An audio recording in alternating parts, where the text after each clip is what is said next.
let's see some reactions of ammonia. That is, let's study the chemical properties of ammonia. When ammonia is heated, it dissociates into its components, that is, nitrogen and hydrogen.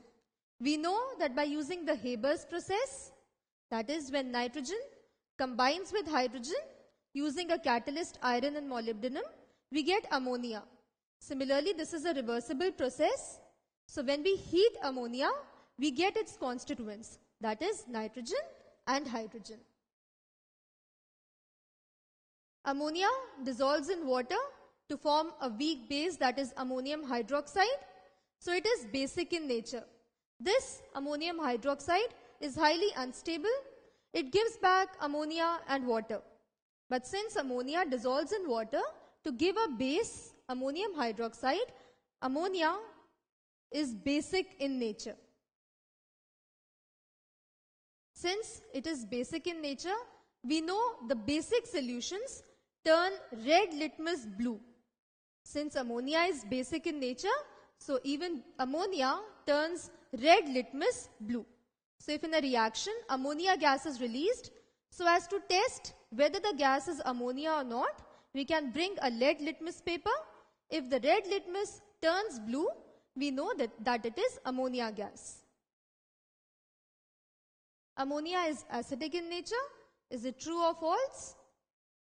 The given statement is false. We know that ammonia is basic in nature. It dissolves in water to form ammonium hydroxide, which is a base. Hence, ammonia is basic in nature and not acidic. Now, when ammonia reacts with acids, it forms the corresponding salts. So, when ammonia reacts with hydrochloric acid, it forms NH4Cl, that is ammonium chloride. Similarly, when it reacts with nitric acid, it forms the corresponding salt NH4NO3, that is ammonium nitrate. So when ammonia reacts with the acids, it forms the corresponding salts. So the reaction of ammonia with acids gives the corresponding salts. Now we have already seen that ammonia dissolves in water to give ammonium hydroxide. Both are bases, that is ammonium hydroxide is a base, so ammonia is basic in nature. Let's study some of the reactions of ammonium hydroxide as they behave in a similar manner. Now ammonium hydroxide is a base. A base on reaction with an acid gives a neutralization reaction. That is, a base plus acid gives salt and water. So in this case, we have ammonium hydroxide. It reacts with an acid HCl, so it gives the corresponding salt NH4Cl and water. Similarly, if this base, ammonium hydroxide, reacts with another acid, say nitric acid, it gives the corresponding salt ammonium nitrate and water. So whenever a base reacts with an acid, it forms salt and water. This reaction we call neutralization reaction. Now, we also know that when a base reacts with a salt, it gives another base and another salt. Let's see an example. So if we take a base, which is ammonium hydroxide, it reacts with one salt, say ferrous sulfate, so it gives another salt and another base.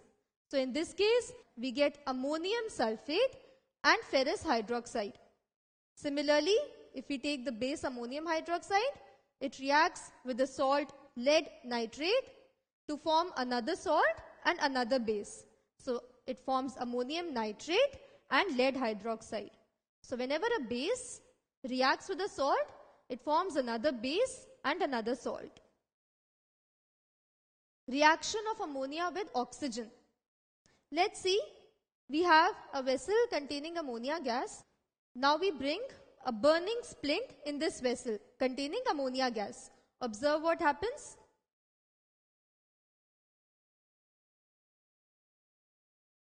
So you see it extinguishes the flame. So ammonia is not a supporter of combustion. So from this we see that ammonia is not a supporter of combustion. That is, if we bring a burning candle or a burning splint in a vessel containing ammonia, it extinguishes the flame. So it is not a supporter of combustion. Also, ammonia does not burn in air. This means that it is non-combustible. If we take the gas, we burn it in air, it does not catch fire.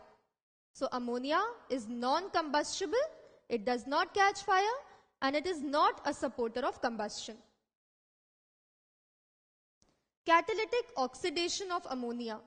Oxidation means addition of oxygen, and catalytic means we need a presence of a catalyst to increase the rate of a reaction.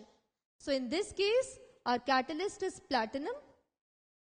When we take ammonia and we make it react with oxygen in the presence of catalyst platinum, it gives water and nitric oxide. Now this nitric oxide which is formed is further made to react with oxygen. It forms nitrogen dioxide gas. Let's observe this process.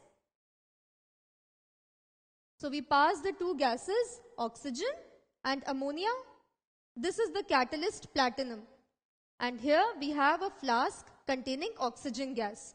So observe what happens.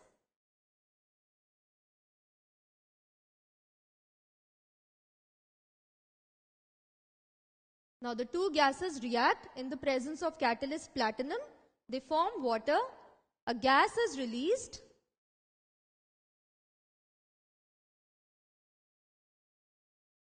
Which when reacts with oxygen forms a brown colored gas. So this is the process that we had seen.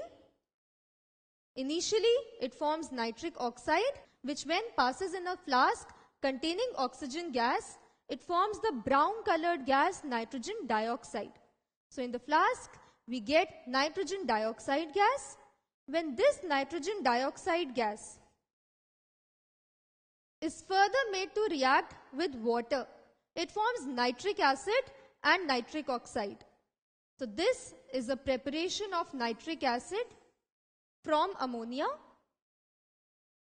So by catalytic oxidation of ammonia, we first get nitric oxide, then that nitric oxide combines with oxygen to form nitrogen dioxide gas. This nitrogen dioxide reacts with water to form nitric acid and nitric oxide. So this nitric acid can be prepared from ammonia. This process of preparation of nitric acid from ammonia is known as Ostwald process. Reaction of ammonia with chlorine. Now this is a very unique reaction. In this, the amount of ammonia and chlorine decide what type of products are formed.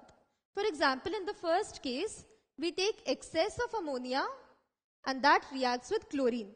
So we get N2 and NH4Cl. So you observe that both the products contain nitrogen. When we take excess of ammonia and that is made to react with chlorine, both the products contain nitrogen. Now when this ammonia reacts with excess of chlorine, in the second reaction we take excess of chlorine. So what do we get? Again we get two products, HCl and NCl3. So in this you observe that both the products contain chlorine. So when we have excess of ammonia, both the products contain nitrogen. When we take excess of chlorine, both the products contain chlorine. So the reaction of ammonia with chlorine is special because it depends on the amount of ammonia and chlorine that we take. When ammonia reacts with metallic oxides, we know the removal of oxygen is known as reduction. So when the metallic oxides, they react with ammonia, they are converted to the corresponding metals. Now in this case, oxygen is removed. So this is the reduction of the metallic oxides. So we get the metals, it forms water and nitrogen gas is released. So from one gas, that is ammonia, we get another gas, that is nitrogen. So whenever ammonia reacts with metallic oxides, it forms the corresponding metals, water, and it releases nitrogen gas. So in this case, the metallic oxides, they lose oxygen. So this is the reduction of metallic oxides. So ammonia causes the reduction of the metallic oxides.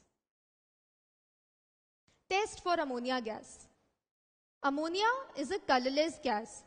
So the two physical tests for ammonia gas are that it has a sharp characteristic odor. And also, since it is basic in nature, it turns red litmus blue. So these are the two characteristic physical tests for ammonia. Now one chemical test to identify the presence of ammonia gas. This flask contains ammonia gas or the gas, colorless gas, which we have to test. Now we add some HCl, that is hydrogen chloride, to this gas. Observe what happens. As we add this acid, HCl, to the gas, you see dense white fumes are formed. This is a chemical test for ammonia. In this, the reaction taking place is NH3. It reacts with HCl to form dense white fumes of ammonium chloride. So to test for a colorless gas, we add some HCl to the flask containing the gas. If we get dense white fumes, that gas is ammonia, as the dense white fumes are of ammonium chloride. Now let's see some of the uses of ammonia. Ammonia is a very good refrigerant. It evaporates readily and so it causes cooling. Initially, the refrigerants used were chlorofluorocarbons, or abbreviated as CFCs. These chlorofluorocarbons, they generate some substance which is very harmful for the ozone layer. This ozone layer protects us from the harmful ultraviolet rays of the sun. Now, as these CFCs, they generate some harmful substance which depletes the ozone layer. So these are to be avoided. Hence, ammonia these days is a very useful refrigerant. Another important use of ammonia is in explosives. This explosive, that is ammonium nitrate, when heated, gives N2O plus H2O. Now this is a very explosive reaction. Hence, ammonia is also used in making explosives. Ammonia is also used as a cleansing agent. It has some special properties for which it can also be used as a bleaching agent, as a source of hydrogen. One very important way or technique to prepare hydrogen gas, which is used for a number of different purposes, is by the thermal dissociation of ammonia. When this ammonia gas is heated, it gives nitrogen and hydrogen. So we get hydrogen, 3 molecules of hydrogen. This shows that 1 volume of nitrogen and 3 volumes of hydrogen is produced. So we get a very large quantity of hydrogen gas. So ammonia, thermal dissociation of ammonia can be used as a very good source of hydrogen gas. So these are some of the uses of ammonia.